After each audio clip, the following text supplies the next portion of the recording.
I am about to tell you such a great story.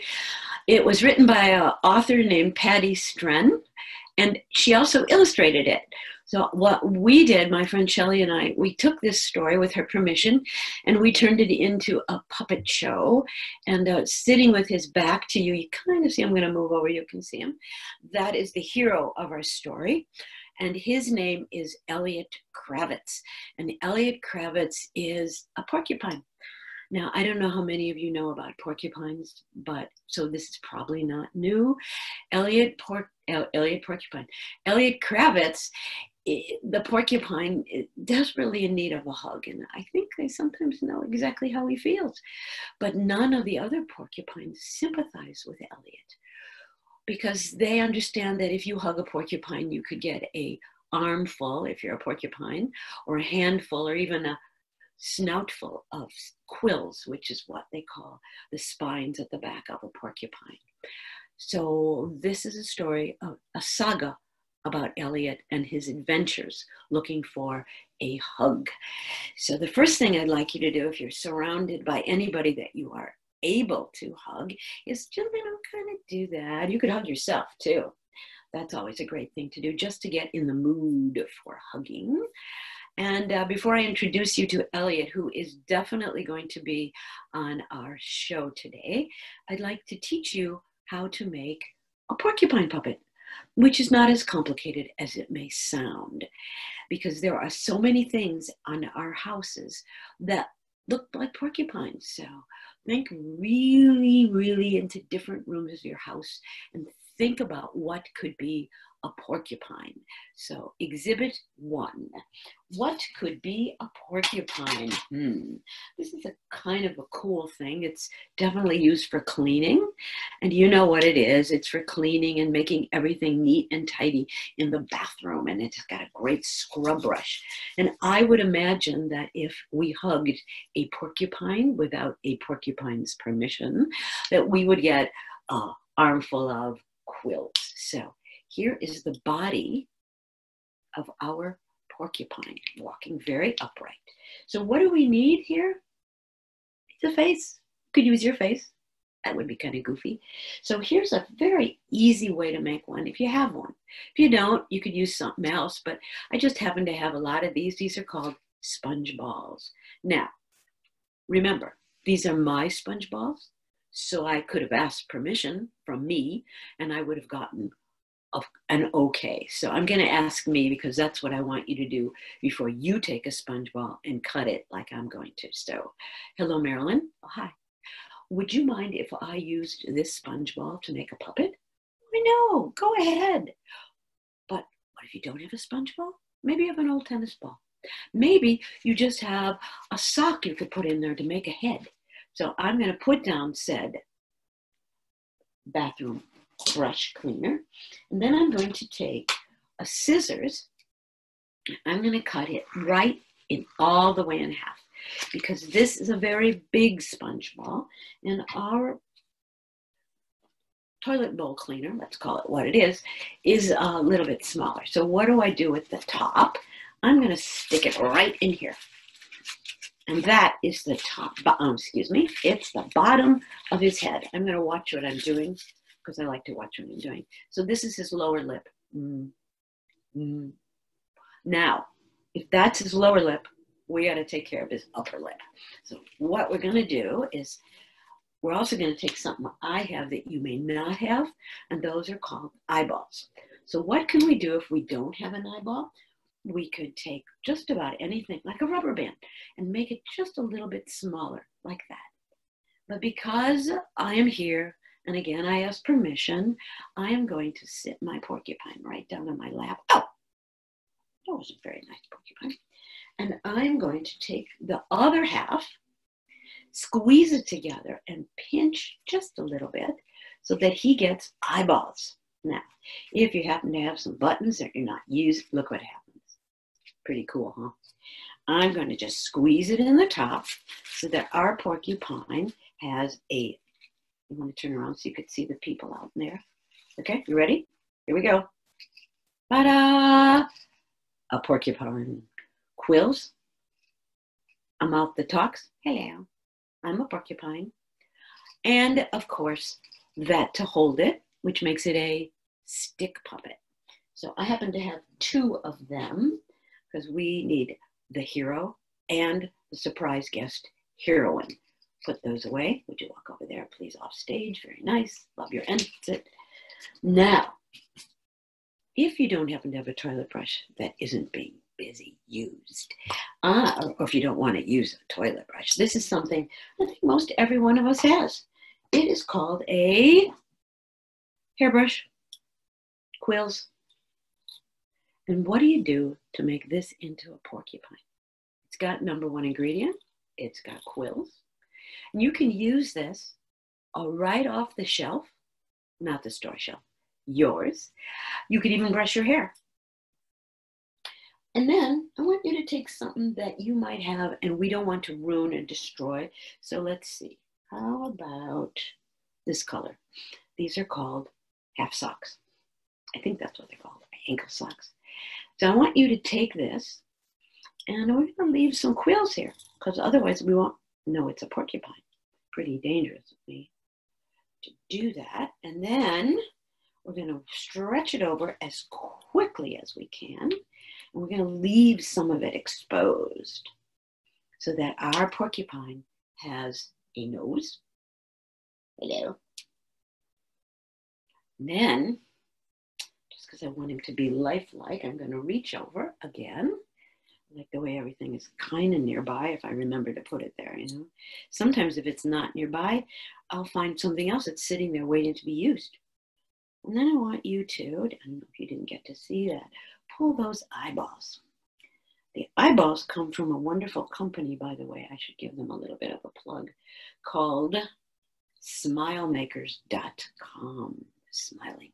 So there is our fine, kind of weird looking porcupine, but it does the job, don't you think? And then when you're done, you just take it apart and brush your hair, which always feels good. At least I do. Unless you don't have hair, which is perfectly appropriate. Like you. You know, quills are actually the hair of a porcupine. And if you ever meet a porcupine and you are friends with said porcupine and you pet the porcupine gently, you'll find that he's very soft. And when he gets mad, that's when the quills get hard. So thank you very much for becoming a porcupine, Mr. Hairbrush. I'm going to put you over here. Now, this porcupine to be has something very special about it. And I'm going to instantly make you into a porcupine. So if you're ready, you should be able to see yourself. There you go. You're a porcupine. Maybe I can even capture myself in there. Whoa. So this porcupine to be brush has a mirror on the other side, making you the hero of your story. Just in case you happen to have one too. Ooh, I'm a porcupine. Put me down here. All right, we have the hero of our story, the heroine of our story. Yes, there is one. Now we need a couple of props. So I learned something while making this prop yesterday, so I'm going to share it with you. So I didn't know. In the sequences of the story, Elliot is trying to find anything that will give him a hug. Now, Elliot, the porcupine, is going to ask a variety of things, and I use that term wisely, to give him a hug. Some of those things just don't hug. It's not what they do. And they're going to say the operative word for the story, which is no. And that's the part everybody gets to join in. But I needed to make a couple of props so you would know. So the first thing I did was I cut out some circles out of paper. I cut out 3 different colors. And I think, I'm pretty sure, knowing who you are out there, that you will understand that when we put these 3 colors together, what we are doing is to create an international symbol that everybody knows, no matter where they live, unless their town doesn't happen to have one. So I cut out 3 circles. They're not in the right order, forgive me, but let's just look at them. They're the same size. We have green, yellow, and red. Now, the red means stop. The yellow means wait, and the green means go. And if we happen to have a piece of paper, it doesn't have to be black, I just happen to have it. It can be any color, but we want the color to just stand out. Now, if you don't have paper, but you have 3 crayons or 3 markers, they work just fine. So what I did, just to save time here, was I created on my very own corner of our show a stop sign, right? Green is on top, yellow is in the middle, and the red is on the bottom.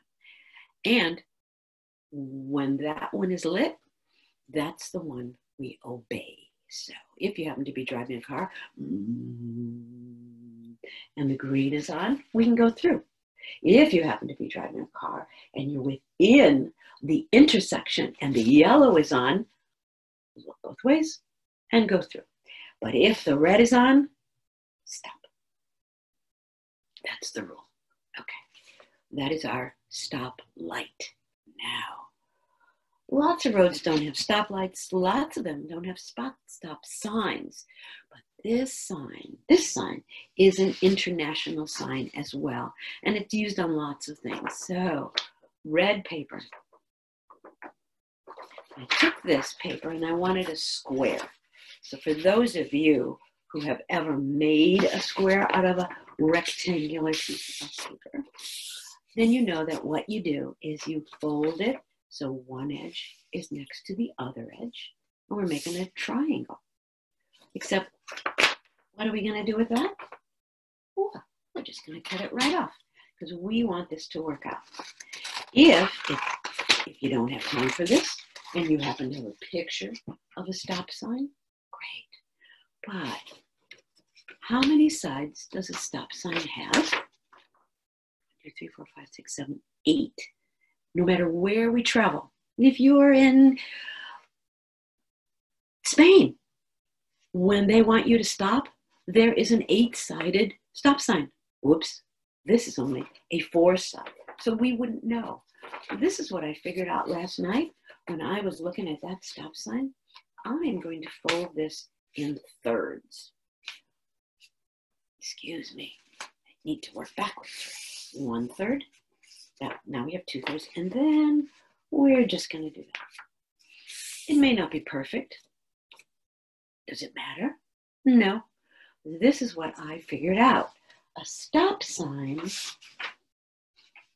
is when you open up your thirds. I'm going to fold this back up here. Now we have 1, 2, 3. Let me show you again. Again, I just figured this out last night. So, for all I know, it was a dream. But I think not.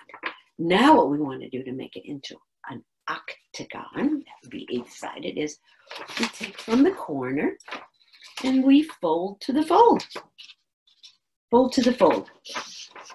It's kind of like origami for all you origami lovers there, right? Fold to the fold on one side, flip it, fold to the fold on the other side. Show you, flip it.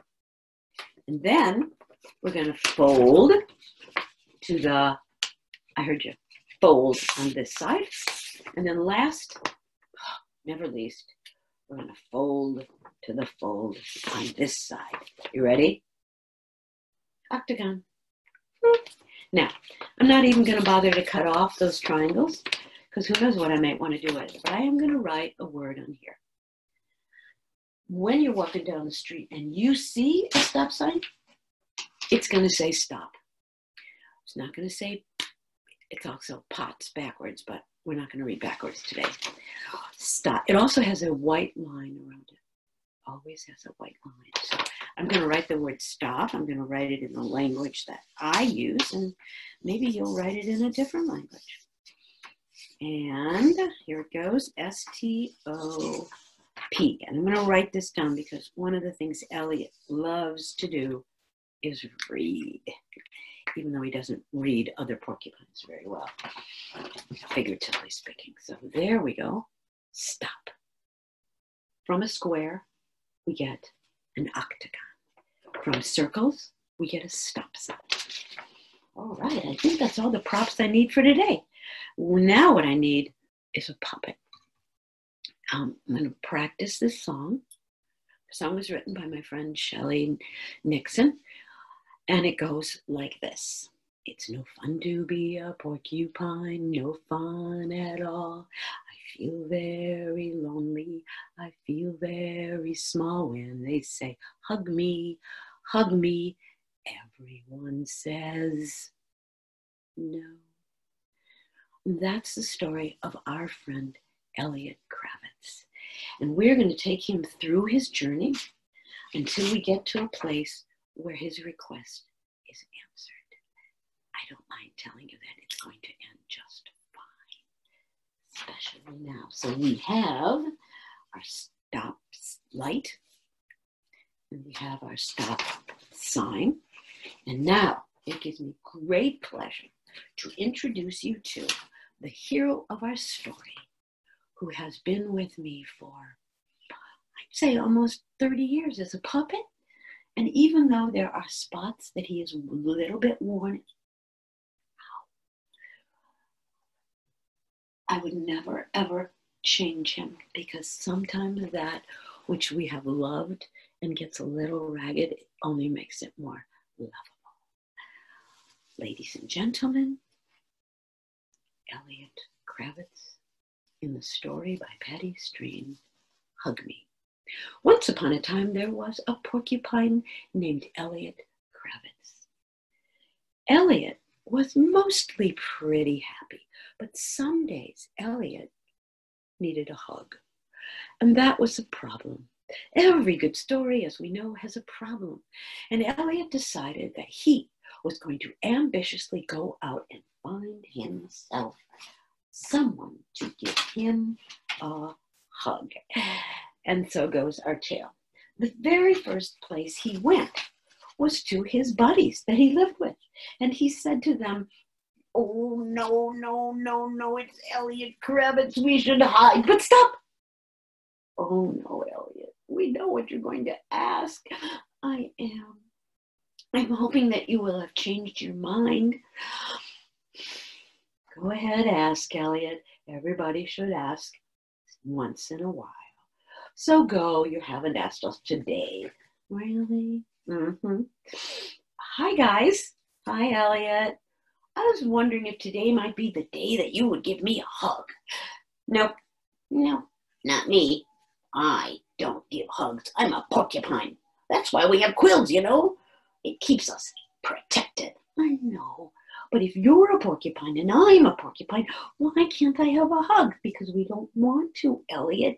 And that is our privilege, not to be hugged. You're right. Well, thanks. How about a high five? That works. So Elliot gave his buddies a high five, and off they went. And off went Elliot on his journey. And this time, as he went, he sang, it's no fun to be a porcupine, no fun at all. I feel very lonely, I feel very small, and I say, hug me, hug me. Everyone says no. And then Elliot came to the corner where he lived. And sitting in the corner where he lived, there was a very, very tall gentleman with a hat on the top. And every once in a while, the hat would buzz. And Elliot knew, because he had been taught very well, that when the green hat went on, he could cross the street. But this time, Elliot decided he would try to get a hug from his friend who lived on the corner. So he said, excuse me, I was wondering if perchance you could give me, Elliot Kravitz, a hug. And the stoplight said, stop. Just a little hug. And it said nothing, not to Elliot. And Elliot went along his way. It's no fun to be a porcupine, no fun at all. I feel very lonely, I feel very small. When they say, hug me, everyone says, no. And then Elliot came, as he was walking down the road for very long. He had never walked quite that far. And then he came to a corner. And on the corner was not a stoplight, but something knew that he had never seen. It was a sign. Elliot stood in front of the sign and read out loud, STOP. Wonder what that means. Well, it's either, well, you know what? I'll ask. I've never asked this before for a hug. And so Elliot did. He said, excuse me, STOP, but I was wondering if you could give me an HUG hug. If you could hug me. It's really not very hard. You put your arms out and you wrap them up. Now, I don't want to be inappropriate and ask for a hug if you don't want to give one. So I'm asking you very gently, could you give me a hug? And the stop sign said, stop. Oh, STOP must mean stop. Well, that must mean NO, no. All right, if that's the what you think, then we shouldn't, because we always need to ask. And so off went Elliot to find himself a hug. HUGME, hug. I've asked my friends and they said, no, not today, Elliot. And I've asked the stop sign and they said, no, no, no. It is not green, go, it's red, stop. It's not even yellow, wait. And I've asked the stop sign and it said, no. And Elliot continued to walk. He walked for a very long time. He finally found himself in the middle of a forest. There was many trees, beautiful trees. They were green. It was spring, and the flowers were so pretty on the ground. And Elliot was smiling to himself, but not out loud, because Elliot still wanted a hug. And as he was walking along and singing, it's no fun to be a porcupine, no fun at all. I feel very lonely, I feel very small. I say, hug me, everyone says no. And with that, as if out of nowhere, there came someone Elliot had never met before. Hi, well, hello. I don't think we've ever met before, have we? Oh, I do not think so. And what are you doing here? I was taking a walk. Oh, that's nice. I like to take walks. What's your name? My name is Elliot Kravitz. Well, how do you do, Elliot Kravitz? I am Thelma Claypitz. Oh, that's a beautiful name, Thelma Claypitz. Can I ask you a question? Sure. You can ask me anything you want. I'm always happy to give an answer and have a conversation. I live way out here in the woods. I don't have many conversations, you know. So what is it I can help you with? Oh, first thing, are you a stoplight? No. Do I look like a stoplight? No, you look like a porcupine. Well, that's because I am one. Okay. Well, then I guess this is a silly question. No, there is no such thing as a silly question. There might be a silly answer, though. Well, I can deal with a silly answer, but let me go with the question. Okay. Are you a stop sign? No.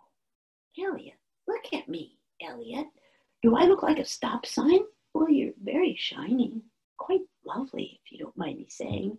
Oh, no, I don't mind you saying, even though we've just met. Are there more questions? Oh, good stories always come in 3, Thelma. So here it goes. I've been trying to get a hug. A hug? Did everyone ever tell you that porcupines are kind of hard to hug? Well, I know, but every once in a while, I think we all need one. A porcupine? No, Thelma, a hug. Oh, well, I guess. I never thought much about it, Elliot, but you seem to be a nice-looking porcupine, and I don't even know how to do that. But first, you have to agree. You should never, ever hug somebody that doesn't agree. Well, I get you. Okay. How does it go, though? Because look at us. Look at us. Whoa! Well, we don't hug the back. I mean, that would be, I mean, if I went like that, oh, that'd be okay because we just tickle each other. But this is what you do. I carefully ask you, I'm ready, if I could give you a hug. Well, I would then carefully say, okay. And so the next step is first that was fun. Okay, and then that was fun. Now we have one other problem. What's that? We have these things here. You mean our snouts? Mm-hmm. So I think one of us has to go to one side and the other one has to go to the other side. Okay, which side do you want? I'm going to go this way. Okay, I go that way. Uh-oh. Too far apart. Okay. Gotcha. Okay, now I'm going to go one step to my right. Gotcha. And I'll go one step to my left. Oh, good. All right, now we're going to come closer and closer. And then we'll take one arm. I'll put my arm like that. And you put your, nice. That's very nice. Oh, you know, Elliot, you've taught me something. I have? Yes. It could be fun to be a porcupine, lots of fun, you know, even when you're feeling very lonely or feeling very low. If you ask nicely, you could get a hug. And so they did. Elliot and Thelma hugged. And Elliot instantly felt better because it is nice to get a hug when the person that you want to hug wants to hug you too. It could be fun to be a porcupine. Lots of fun, you know. You don't need to feel lonely. You don't need to feel slow. I say, hug me, hug me. You can say, okay. That is a story of Elliot Kravitz and Thelma Klapitz and how they learned by asking the right one if they could have a hug. And how did they live? I do believe they lived happily ever after. The end. The story today is about asking, receiving, and being just ever so anxious in our curious way to find the right answer with the right one. You can make a porcupine out of an everyday object like a brush to clean in the bathroom. You could make a porcupine out of yourself. You could take anything and change it to make a story, because it is a story that tells the story and the saga. I'd like to thank the wonderful author, Patty Stren, and my friend Shelley, who wrote music and who I know would love to have heard this story. Thanks for coming. See you next time.